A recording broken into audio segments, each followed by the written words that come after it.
नमस्कार, मैं हूं आपके साथ कविता राणा।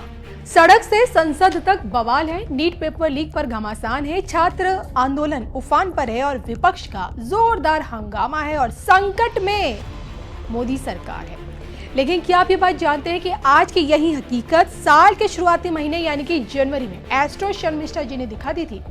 22 जनवरी का उनका एक ट्वीट इस वक्त सबसे ज्यादा वायरल है, क्योंकि अपने इसी ट्वीट में उन्होंने 2026 के शुरुआती 6 महीनों की जो तस्वीर दिखाई उसमें पेपर लीक कांड साफ झलकता है। एक बार फिर एस्ट्रो शर्मिष्ठा जी की भविष्यवाणियां सत्यता की कसौटी पर है और उनकी इन्हीं भविष्यवाणियों में पेपर लीक कांड की फाइनल पिक्चर भी मौजूद है। इस बवाल के बीच पीएम मोदी के हाथों किंग का निपटारा होना है। इसी पर देखिए आज की ये सबसे स्पेशल रिपोर्ट। पेपर लीक कांड से मचा बवाल, इल्जामों से चौतरफा घिरी मोदी सरकार, घोर पाप की सजा अब कौन भुगतेगा। देखिए सिर्फ धर्म ज्ञान।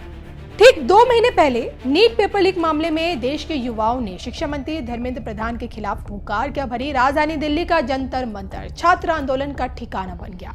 सोनम वांगचुक से लेकर कॉकरोच जनता पार्टी अब तक अपनी मांगों पर अड़ी है।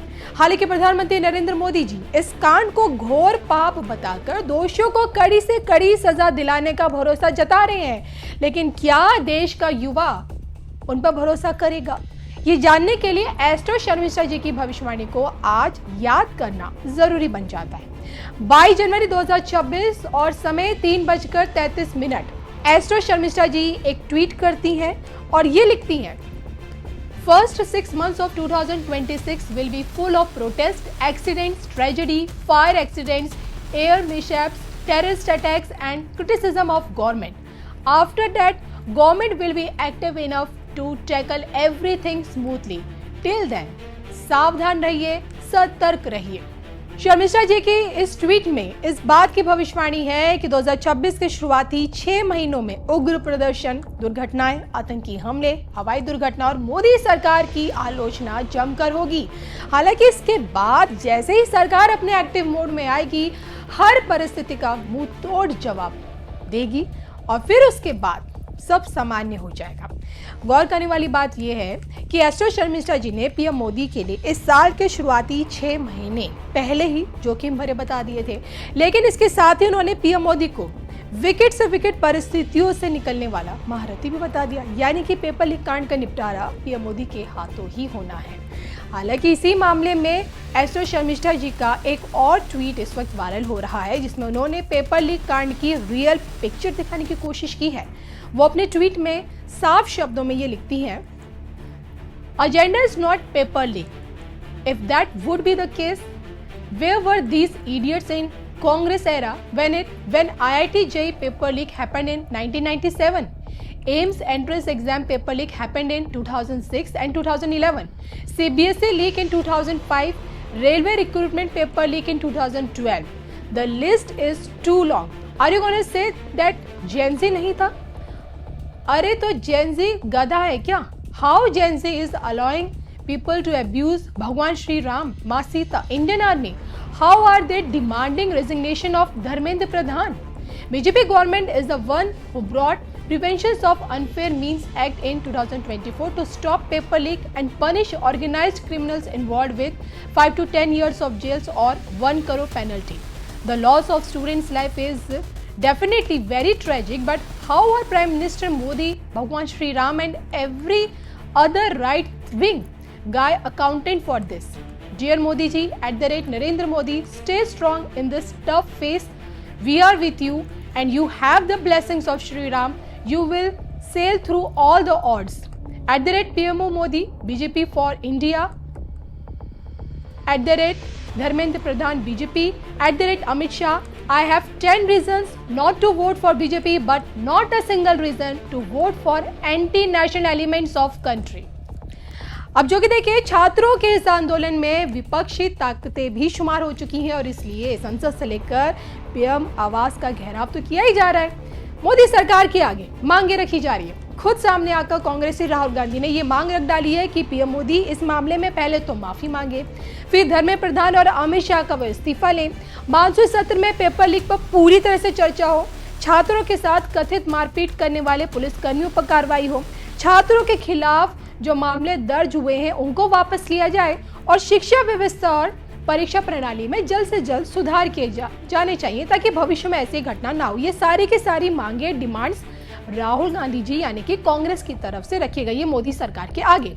हालांकि इस पूरे प्रकरण में पूरी दुनिया की निगाह पीएम मोदी पर टिकी है कि उनकी तरफ से इस मामले में क्या एक्शन लिया जाता है। आप क्या सोचते हैं?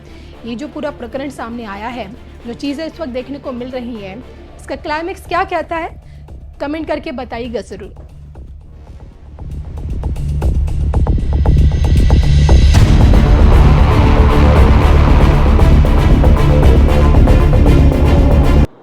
लगातार कहीं न कहीं युद्ध की स्थितियां बनती रही है।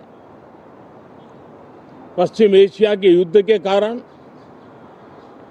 भारत जैसे देश जो एनर्जी के लिए औरों पर डिपेंडेंट है, उनके लिए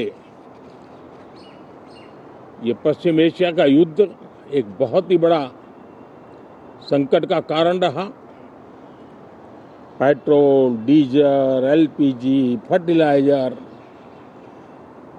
केमिकल्स, यानी हर विषय में अनेक बाधाएं, अनेक संकट आए। उसके बावजूद भी भारत 7.7% के ग्रोथ से दुनिया की मेजर इकोनॉमी में सबसे तेज गति से आगे बढ़ने वाला देश बन के रहा। ये भारत के सामर्थ्य का परिचायक है। भारत किस प्रकार से उत्साह और उमंग के साथ नई ऊंचाइयों को पार करना चाहता है, उसकी इसमें एक झलक है। और ऐसे में जब ये मॉनसून सत्र आरंभ हो रहा है, देश ने स्पीड पकड़ ली है और संसद का स्पिरिट उस स्पीड में नई ऊर्जा भर सकता है। सकारात्मक स्पिरिट राष्ट्र के लक्ष्यों को प्राप्त करने के लिए बहुत आवश्यक होता है। हमारे सदन में बहुत अनुभवी सांसद भी है, दल उनका कोई भी हो, लेकिन उनके पास एक लंबा अनुभव है। ऐसे समय में उनके अनुभव की, उनके ज्ञान की संसद को भी जरूरत है, देश को भी जरूरत है।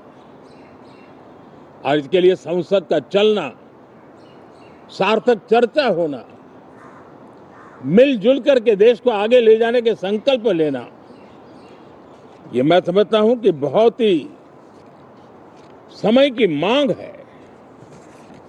एस्पिरेशन से भरे हुए देश के युवाओं की मांग है कि हम आगे बढ़े।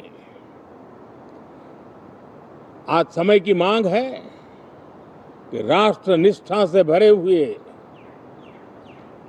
राष्ट्र भक्ति के लिए जी रहे आवाज को सदन में उचित मंच मिलता रहे, वे अपनी आवाज को बुलंद करे, देश को दिशा दे। और इसलिए मैं आशा करता हूं और मुझे पक्का विश्वास है, जहां तथ्य होते हैं, जहां तर्क होते हैं, वहां तूफान के लिए जगह नहीं होती है। अगर तर्क मजबूत है, तथ्य मजबूत है, तो शांत चित्त से भी अपनी आवाज को बुलंद बनाया जा सकता है। मैं आशा करता हूं तर्क और तथ्य के साथ सदन की चर्चा को समृद्ध किया जाए, हर आवाज को अवसर मिले, हर विचार को सम्मान मिले। ये संसद की हमारी भूमिका है। मैं सभी सांसदों से बढ़ चढ़ करके इस सदन में हिस्सा लेने के लिए निमंत्रित करता हूं। आज सुबह स्पीकर महोदय जी ने भी सोशल मीडिया के माध्यम से देश के सांसदों का स्वागत करने के अपने भाव को व्यक्त किया है। मैं भी उसमें अपना स्वर मिलाता हूं आप सबका बहुत बहुत धन्यवाद। नमस्कार।